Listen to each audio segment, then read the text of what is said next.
ओम शांति। जीवन को पलटाने वाली एक अद्भुत जीवन कहानी, भाग 1, पार्ट 15, पेज नंबर 282 से 300। ओम शांति। सम्मेलनों में सम्मिलित होने के लिए निमंत्रण। सन 1953 में अमृतसर से भी एक प्रसिद्ध सन्यासी निर्मल स्वामी जी के यहाँ से एक वेदांत सम्मेलन में सम्मिलित होने के लिए निमंत्रण मिला था। उसमें ब्रह्मा कुमारी जानकी जी तथा रुक्मणी जी का जाना हुआ था। उस सम्मेलन के बारे में ब्रह्मा कुमारी रुक्मणी जी ने लिखा है, निर्मल स्वामी जी ने वेदांत सम्मेलन का जो आयोजन किया था उसमें सम्मिलित होने के लिए हम दिल्ली से गई थी। उन्हें यह पहले से ही बता दिया गया था कि हम किस गाड़ी में आएंगी। अतः वहाँ से कुछ शिष्ट व्यक्ति स्टेशन पर स्वागत के लिए आए थे। चूँकि अन्य सभी सन्यासी तथा साधु अपने अपने स्थानों से फर्स्ट क्लास में ही आए थे, अतः सम्मेलन के आयोजकों ने सोचा था कि हम भी फर्स्ट क्लास में ही होंगी, इसलिए वे हमें फर्स्ट क्लास के डिब्बे में देखने आए थे। परंतु हम तो सदा तीसरे दर्जे के छकड़े में ही यात्रा करती थी। अतः हमें जब आयोजकों की ओर से आया हुआ कोई व्यक्ति न दिखाई दिया तो हम अपने डिब्बे से उतरकर गेट के निकट पहुंची। तो इतने में स्वागत समिति के लोग आए और बोले कि हम तो आपको फर्स्ट क्लास के डिब्बे में देखने गए थे। खैर, वे हमें सम्मेलन के स्थान की ओर ले गए। अन्य सन्यासियों के लिए तो उन्होंने वहाँ टेंट लगाए हुए थे। हम माताओं कन्याओं के लिए उन्होंने सम्मेलन के स्थान के निकट ही एक मकान में स्थान लिया था, जो कि अभी नया नया बना था। हमने जब स्थान ग्रहण किया तो वे हमारे लिए कॉफ़ी, दूध, देसी घी तथा कच्ची सब्जी का भरा हुआ एक थाल ले आए। हमने थोड़ा सा दूध और थोड़ी सी सब्जी रख ली और बाकी सब कुछ उन्हें लौटा दिया। इस बात का उन पर अच्छा प्रभाव पड़ा, क्योंकि अन्य साधु सन्यासी तो उनसे खूब माल लेते थे। निर्मल स्वामी जी भी हमारे पास आए और उन्होंने 2 माताओं को हमारे यहाँ आवश्यक कार्यों के लिए रख दिया। वे माताएं हमें कहती, लाओ हम आपके कपड़े धो दें, आपका खाना बना दें, आपकी टांगें दबा दें। परंतु हम उनसे कहती कि हम अपने कपड़े स्वयं ही धोती हैं, हम खाना भी अपने हाथों से बनाती हैं और हम किसी से सेवा लेकर अपने ऊपर कर्मों का बोझ नहीं चढ़ाती। ये जो हमारे नियम थे, इनसे वे बहुत प्रभावित हुई। वे बोली, सन्यासी तो अपने वस्त्र भी हम लोगों से धुलाते हैं, आपका कमाल है कि आप सारा कार्य स्वयं करती हैं, आप अपने बर्तन भी स्वयं साफ करती हैं। सम्मेलन में मंच बहुत बड़ा बना हुआ था और उस पर काफ़ी साधु सन्यासी बैठे होते थे। उस पर एक और हम दोनों देवी बहनें बैठी होती थीं।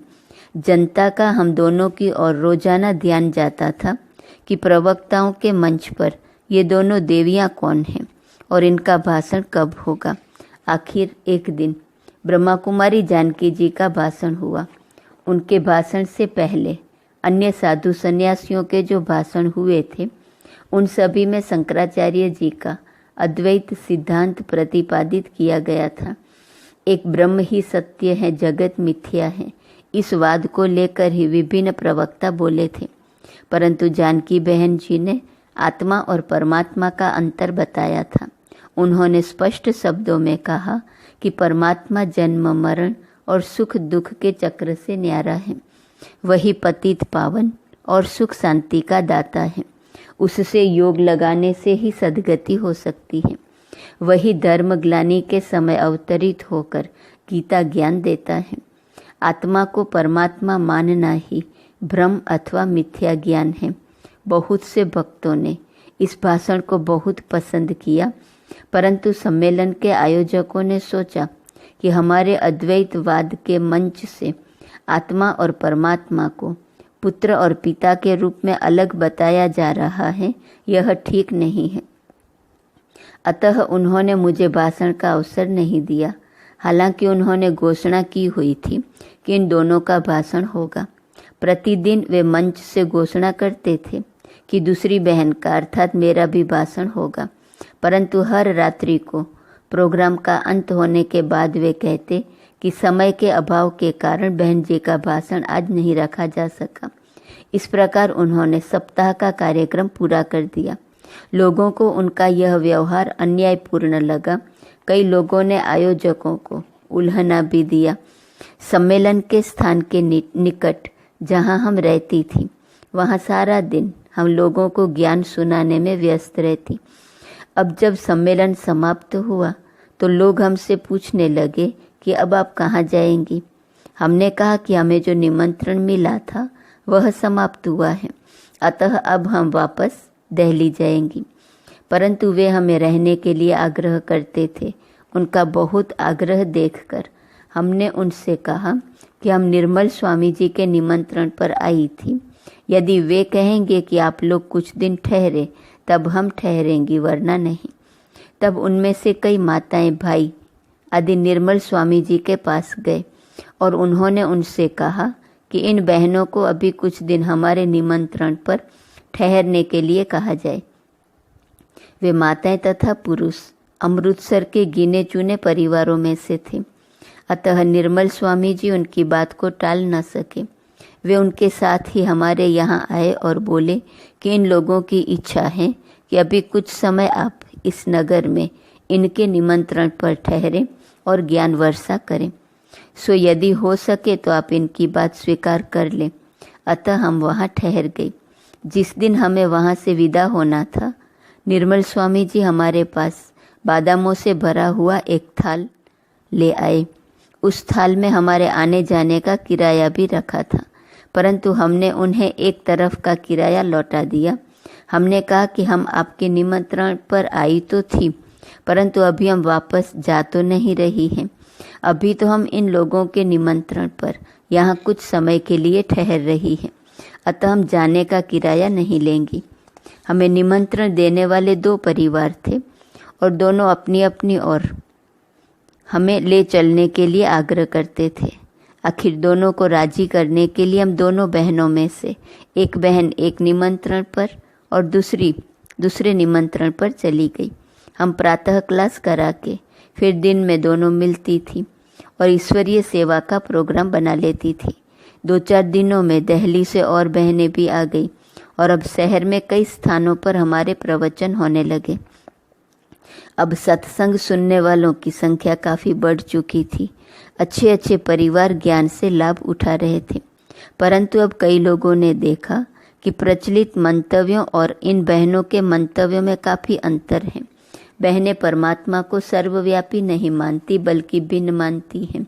इस प्रकार के ईश्वरीय ज्ञान बिंदु कई लोगों को तो बहुत युक्ति मालूम हुए और अन्य कोई अंधश्रद्धालु लोगों को कथावाचकों ने तथा शास्त्रवादियों ने भड़का दिया। अतः कुछ लोगों ने आना बंद कर दिया और जो निष्पक्ष थे, अपने विवेक का प्रयोग करके सुनने वाले थे तथा दूसरों के बहकावे में आने वाले नहीं थे, वे नित्य प्रति आते रहे। उनके जीवन की धारणा ऊंची उठी। कुछ लोगों ने उन्हें भी हमारे यहाँ आने से रोकने के लिए बाद में धरना भी लगाया, परंतु किसी के रोकने से भला ऐसे कोई व्यक्ति रुक सकता है जिसके जीवन में अलौकिक परिवर्तन हुआ हो और जिसका निश्चय अपने ही अनुभव तथा विवेक पर टिका हो? क्या वह लोकलाज की परवाह करता है? नहीं। अतः अब वहाँ भी स्थायी ईश्वरीय सेवा केंद्र बन गया। अतः अब जन जन को प्रभु का संदेश दिया जाने लगा, जिसे कवि ने अपने पदों में इस प्रकार कहा है। मनोरम ज्ञान का दाता, सहज अति योग सिखलाता, सदा शिव विश्व का त्राता। मनुष्यों लो उठो पी लो, अमृत वरदान लाया है, स्वयं भगवान आया है। तमस के स्वप्न धुलते हैं, अमा के बंध खुलते हैं, हृदय के पुष्प खिलते हैं। प्रकाशित प्राण मन करने कोई दिनमान लाया है, स्वयं भगवान आया है। शुभ यह काल संगम का, स्वयं शिव के समागम का, सभी के प्राण प्रियतम का। पुनः दैवी विजय का सृष्टि में जयगान छाया है, स्वयं भगवान आया है। ईश्वरीय सेवा के विभिन्न कार्यक्रम अब स्थान स्थान पर भाषणों द्वारा दीपावली, महाशिवरात्रि, रक्षाबंधन, जन्माष्टमी, होली आदि विशेष उत्सवों पर, विशेष आयोजनों द्वारा तथा ईश्वरीय सेवा स्थानों पर नित्य प्रति प्रायः सायंकाल तथा दिन भर ज्ञान की क्लासों द्वारा और भी कई तरह से ईश्वरीय संदेश लोगों तक पहुंचाने का यत्न किया जाता था। जो भी पुस्तक, पुस्तिका, फोल्डर आदि छपाए जाते थे, उनकी एक एक प्रति पत्र सहित सभी प्रदेशों, देशों और विदेशों के राजाओं, महाराजाओं को, भारत के विभिन्न नेताओं को, देश विदेश की विख्यात लाइब्रेरियों को, विश्वविद्यालयों को, धार्मिक सभाओं आदि को भेजी जाती थी। उदाहरण के तौर पर सन 1953 में अन्य महाराजाओं के अतिरिक्त नेपाल के महाराजा को भी साहित्य भेजा गया तथा दिसंबर 1953 में भारत के तत्कालीन राष्ट्रपति डॉक्टर राजेंद्र प्रसाद जी को आबू में राजसूय अश्वमेघ अविनाशी ज्ञान यज्ञ में पधारने के लिए ईश्वरीय निमंत्रण भी दिया गया। उन्होंने इसके लिए धन्यवाद तो लिख भेजा, परंतु वे आए नहीं। जुलाई 1953 में नेपाल सेना के मेजर जनरल सुराजंग बहादुर राणा तथा सेनाध्यक्ष कमांडिंग जनरल हिरण्य शमशेर जी के पत्र भी आए थे, जिनमें उन्होंने बाबा के प्रति बहुत ही स्नेह एवं सम्मान व्यक्त किया था। 24 जुलाई 1953 को ब्रह्मा कुमार विश्व किशोर जी के नाम नेपाल से पत्र आया था, जिसमें लिखा था कि महाराज बीरन शमशेर जंग बहादुर राणा की ताजपोशी के अवसर पर दादा लेखराज महाराजा के एक मान्य अतिथि थे और इसलिए वे राज्य कुल एवं राजा के निकटतम दायरे में सम्मिलित थे। महाराजा के पोते मेजर जनरल सुबर्णा शमशेर जंग राणा के विवाह के अवसर पर दादा लेखराज का खींचा हुआ एक फोटो, जिसमें वे राज बगदी में बैठे हैं और राजकुल के सुरक्षा सैनिक उनके पीछे हैं। गीता जयंती के अवसर पर गीता के भगवान के बारे में स्पष्टीकरण। दिसंबर 1953 में गीता जयंती के अवसर पर एक पुस्तिका हिंदी और अंग्रेजी में छपवाकर आचार्यों, विद्वानों तथा जन साधारण को बांटी गई। उन्हीं दिनों ईसाई लोग भी मुंबई तथा अन्य नगरों में मेरी का वार्षिकोत्सव मना रहे थे। दिनांक 4 और 7 दिसंबर 1953 को मुंबई से प्रकाशित होने वाले पत्र टाइम्स ऑफ इंडिया में ईसाई और मेरी के जो चित्र प्रकाशित हुए थे, उनमें ईसा को मोर मुकुटधारी दिखाया गया था। अतः अब ब्रह्मा कुमारी ईश्वरीय विश्वविद्यालय की ओर से जो पुस्तिका छपवाई गई, उसमें बताया गया कि कैसे आज भारत के लोग परमपिता परमात्मा के दिव्य नाम, दिव्य धाम और दिव्य कर्तव्यों के यथार्थ ज्ञान से अपरिचित हैं और अपने आदि सनातन देवी देवता धर्म को भी नहीं जानते, बल्कि स्वयं को हिंदू मानते हैं, जबकि वास्तव में हमारे धर्म का नाम हिंदू नहीं है। उस पुस्तिका में अनेक युक्तियों से यह भी बताया गया था कि यद्यपि आज प्रायः लोग मानते हैं कि गीता का ज्ञान भी कृष्ण ने दिया था, तथापि सत्यता इससे भिन्न है। यदि सचमुच भगवान मोर मुकुटधारी सजे सजाए श्री कृष्ण के दिव्य रूप में प्रकट होते, तो श्रीमद् भगवत गीता, श्रीमद् भागवत, महाभारत आदि ग्रंथों में यह क्यों लिखा होता कि मुझे साधारण तन में देखकर मूढ़मती लोग मनुष्य तन में आए हुए मुझ परमात्मा को तुच्छ समझते हैं, और कंस, शिशुपाल आदि ने उन्हें गालियां दी, और अर्जुन को क्यों कहता कि मुझे आप अपने दिव्य एवं मोहिनी रूप का दर्शन कराओ, जबकि मनमोहन रूप में श्री कृष्ण सामने ही थे। इस प्रकार इस पुस्तिका में यह अच्छी तरह स्पष्ट किया गया है कि श्री राधा और श्री कृष्ण तो वास्तव में द्वापर युग में नहीं, बल्कि सतयुग के आरंभ में हुए, जिनका नाम स्वयंवर के पश्चात क्रमशः श्री लक्ष्मी और श्री नारायण हुआ। वास्तव में गीता ज्ञान परमपिता परमात्मा शिव ने कलयुग और सतयुग के संगम समय पर प्रजापिता ब्रह्मा के साधारण मानवी तन में अवतरित होकर दिया, और उस ज्ञान द्वारा जब सतयुग की पुनः स्थापना हो चुकी तथा कलयुगी अधर्मों वाली सृष्टि का महाविनाश भी हो चुका, तब उस पावन दैवी सृष्टि में श्री कृष्ण और श्री राधा आए। इस प्रकार उसमें बताया गया कि वास्तव में भारतवासियों के धर्म का नाम आदि सनातन देवी देवता धर्म है, क्योंकि इनके पूर्वज श्री कृष्ण आदि देवता थे, न कि हिंदू। और इस धर्म की स्थापना कलयुग और सतयुग के संगम पर स्वयं परमपिता परमात्मा शिव ने आदिदेव ब्रह्मा के द्वारा 5000 वर्ष पूर्व कराई थी। इस पुस्तिका में यह भी बताया गया कि दिनांक 4 और 7 दिसंबर को मुंबई में टाइम्स ऑफ इंडिया में मेरी वार्षिकोत्सव मनाने के सिलसिले में ईसा को भी मोर मुकुटधारी चित्रित किया गया है। ये ईसाइयों ने आदि सनातन देवी देवता धर्म के श्री कृष्ण देवता की नकल मात्र की है। वे इस मोर मुकुट का महत्व कुछ भी नहीं जानते।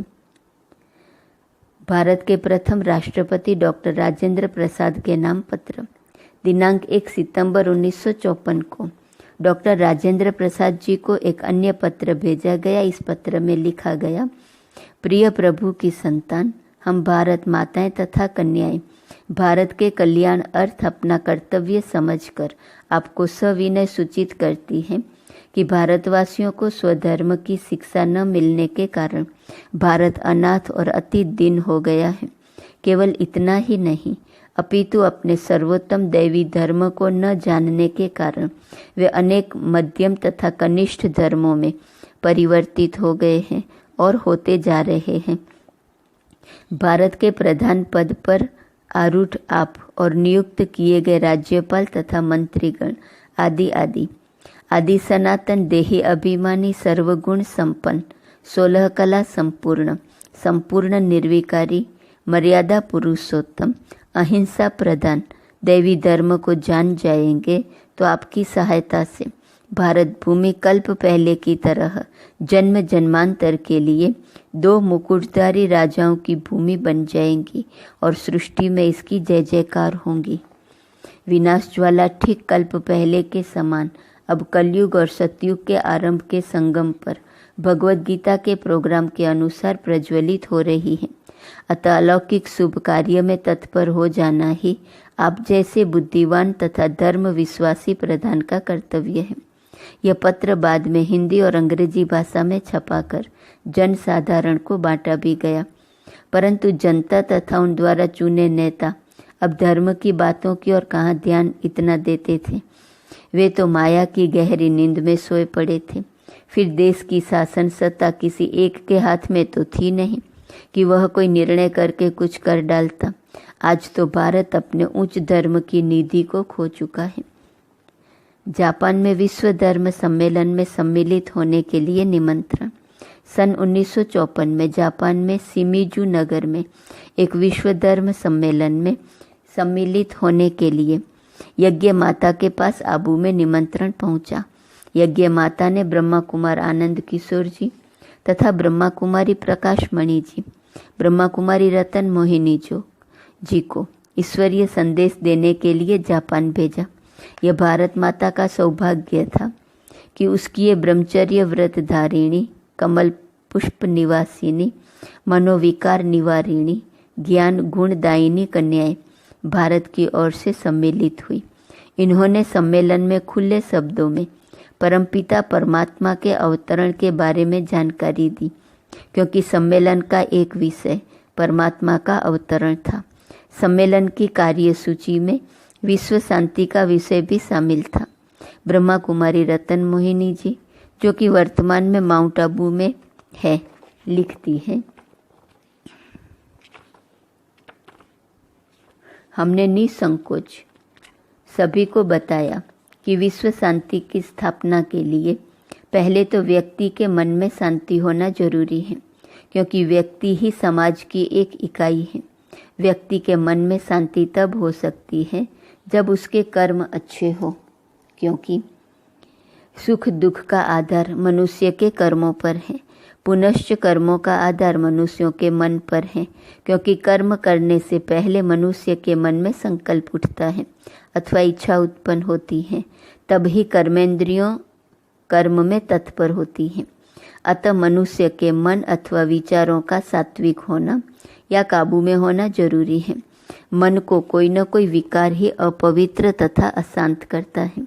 मन को कंट्रोल करने वाली बुद्धि है, परंतु आज मनुष्य की बुद्धि में बल नहीं रहा, इसलिए मनुष्य आज चाहता कुछ है और सोचता कुछ और ही है, परंतु मन उससे कुछ और ही करा देता है। अतः बुद्धि में बल भरने के लिए एक तो ईश्वरीय ज्ञान की आवश्यकता है, क्योंकि ज्ञान ही बुद्धि की खुराक है, और दूसरे इसके लिए परमपिता परमात्मा से बुद्धि का योग होना जरूरी है, क्योंकि परमात्मा ही सर्वशक्तिवान, ज्ञान के सागर और पतित पावन है। परंतु मनुष्य परमात्मा से बुद्धि का योग तब तक नहीं लगा सकता जब तक कि उसे परमात्मा का परिचय अर्थात ज्ञान न हो। इसलिए मनुष्य को चाहिए कि वह ईश्वरीय ज्ञान प्राप्त करके याद द्वारा बुद्धि का संबंध परमात्मा से जोड़े। भारत का यह प्राचीन राजयोग है, जिससे कि पहले भारत कभी विश्व का एक आश्चर्य था। यह योग स्वयं परमात्मा ने ही सिखाया था, क्योंकि वही अपना सत्य परिचय दे सकते हैं।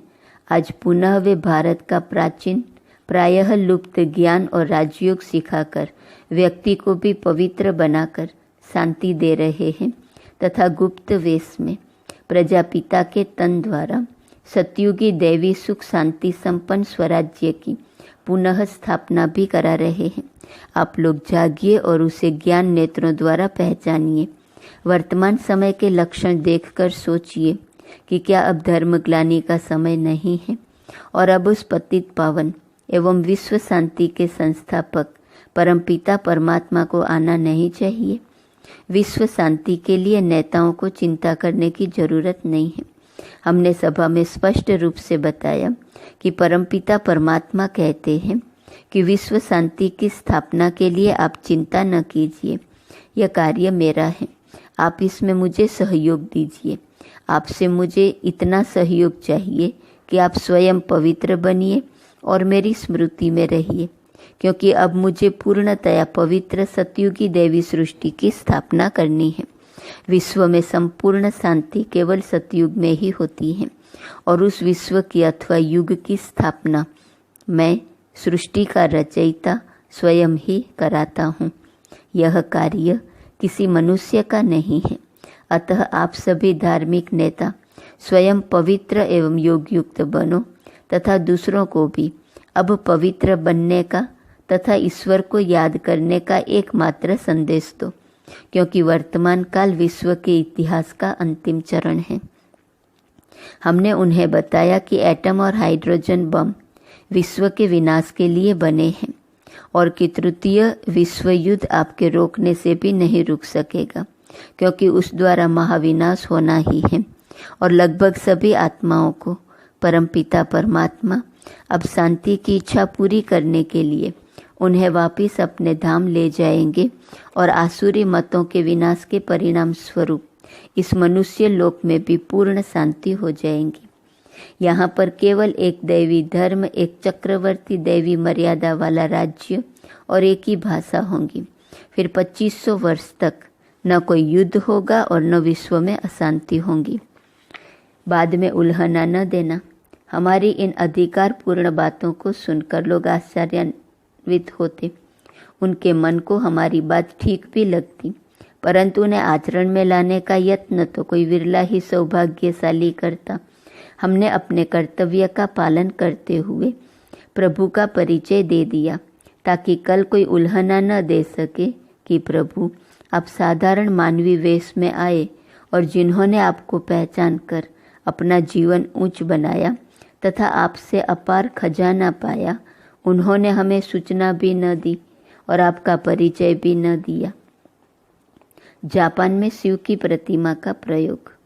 ब्रह्मा कुमारी प्रकाशमणि जी ने लिखा है, जापान में हम एनानाइक्यो नाम की जिस धार्मिक संस्था के निमंत्रण पर विश्व धर्म सम्मेलन में सम्मिलित हुए थे, उसके प्रचारक तथा अनुयायी जिस प्रकार की साधना करते थे, उसकी ओर हमारा विशेष ध्यान गया, क्योंकि उसमें वे एक ऐसी प्रतिमा का प्रयोग करते थे जिस प्रतिमा का प्रयोग भारतीय लोग भी करते हैं।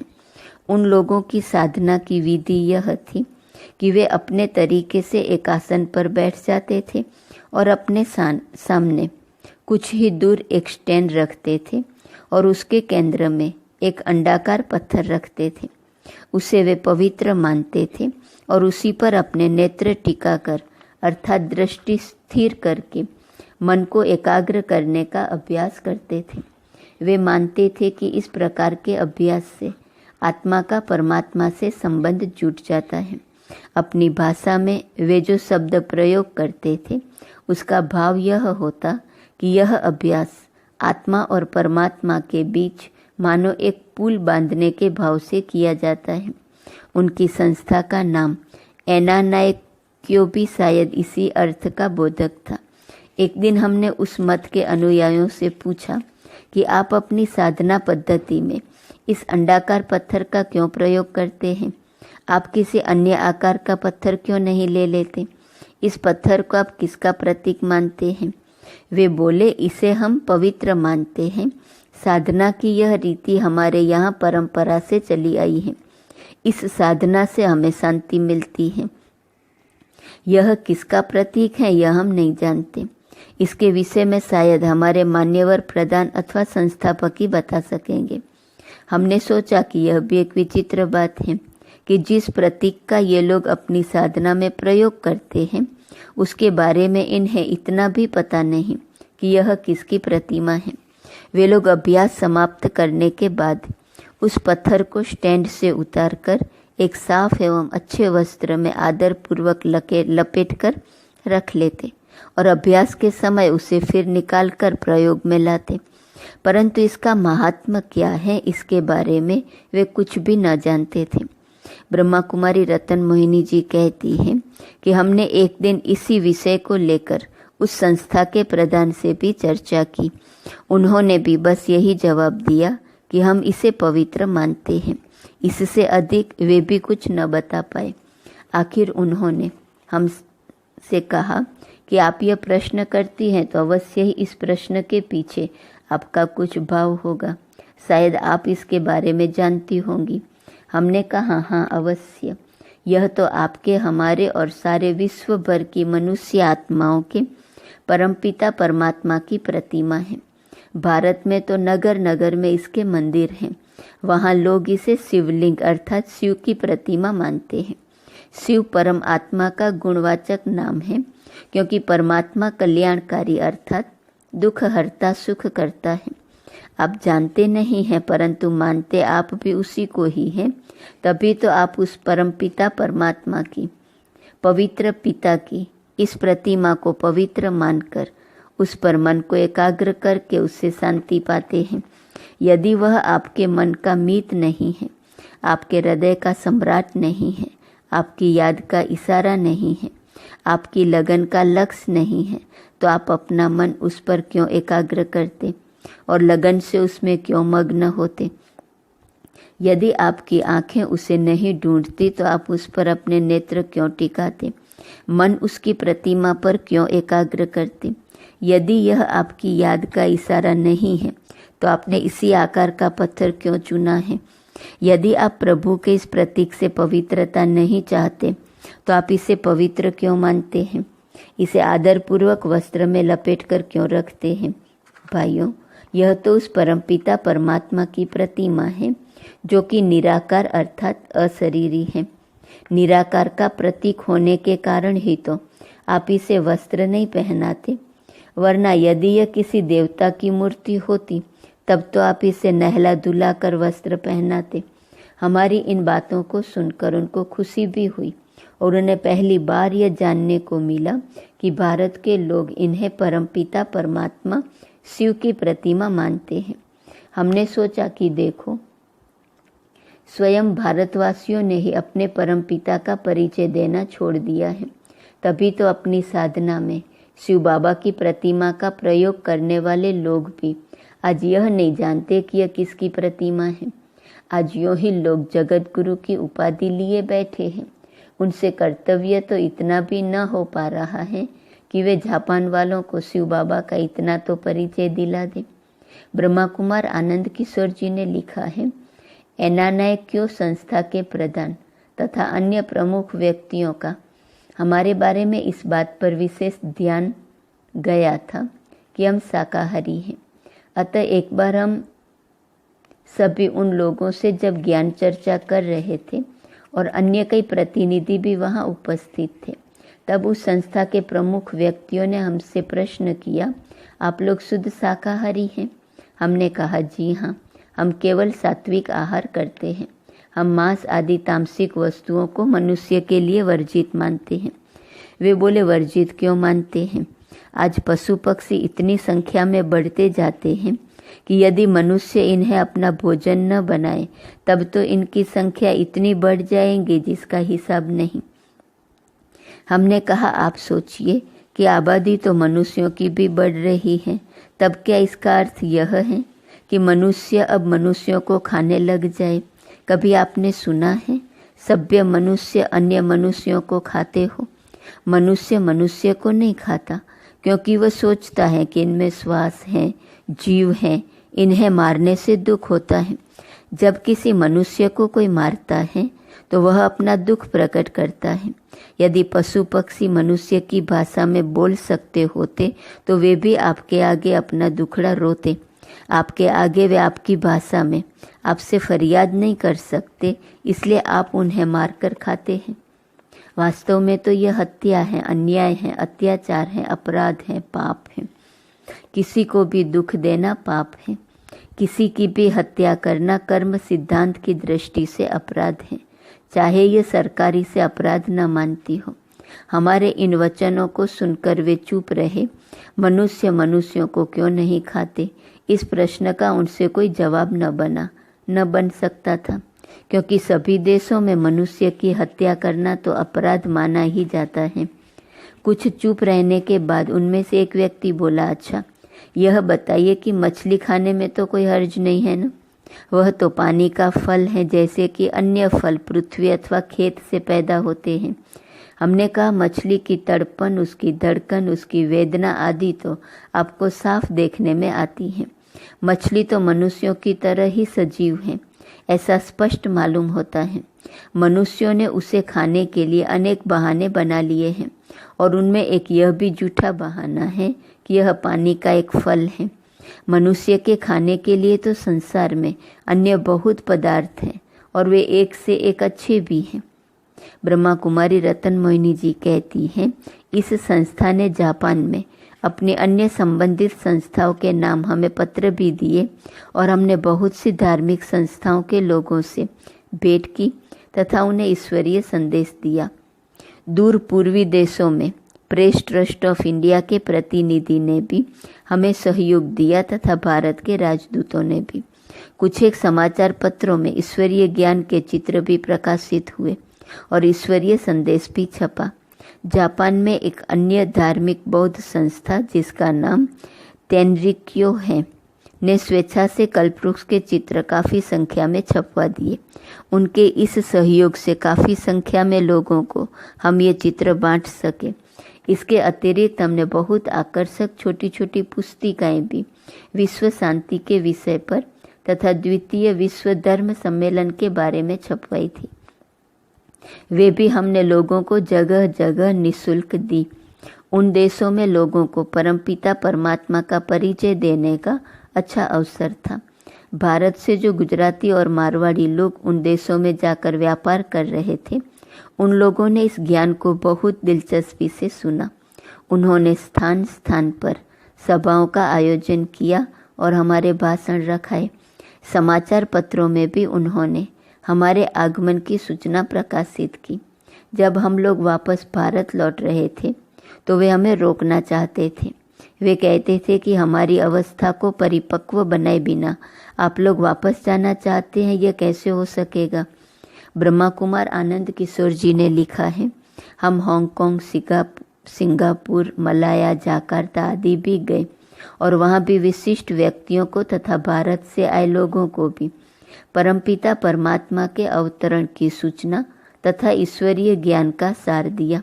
जब हम टोक्यो में थे तो वहाँ के रेडियो पर अंग्रेजी में रेडियो के संवाददाता ने वार्तालाप भी प्रसारित हुआ था।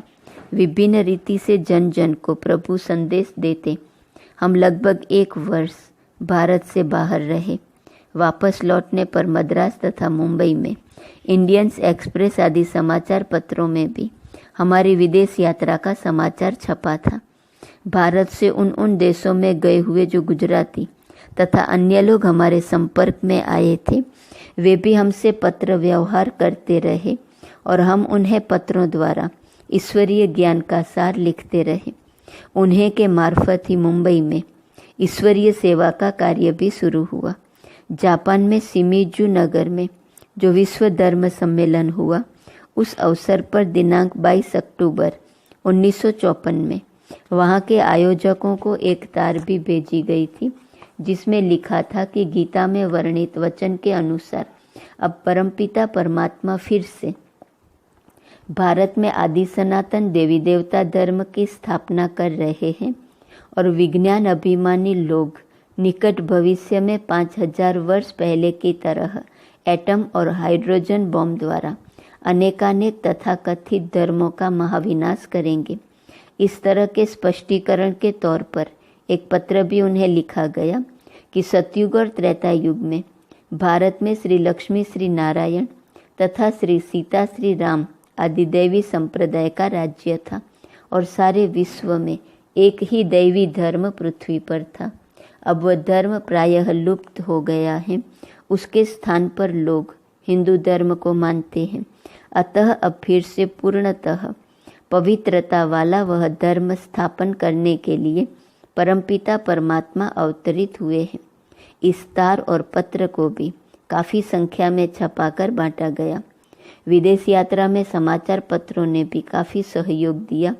उदाहरण के तौर पर टोक्यो से प्रकाशित होने वाले प्रसिद्ध समाचार पत्र फ्री प्रेस बुलेटिन ने दिनांक 22 मार्च 1955 को हमारे बारे में जो समाचार प्रकाशित किया, उसमें स्पष्ट उल्लेख था कि ये कहते हैं कि अब कलयुग जा रहा है और सतयुग आ रहा है।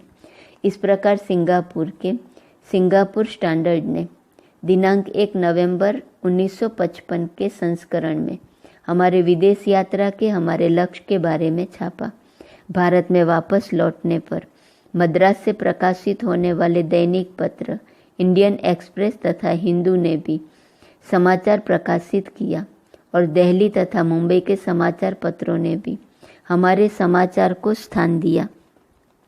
उदाहरण के तौर पर दिल्ली इंडियन एक्सप्रेस के रविवारीय संस्करण संडे स्टैंडर्ड ने दिनांक 8 नवंबर 1955 को ब्रह्मा कुमारी बहनों की पूर्वी देशों की यात्रा से वापसी इस शीर्षक के अंतर्गत समाचार और फोटो छापे तथा संडे स्टैंडर्ड ने दिनांक 8 नवंबर 1955 को जापान में विश्व धर्म सम्मेलन में दिए गए हमारे भाषण का सारांश हमारे फोटो सहित छापा। ओम शांति।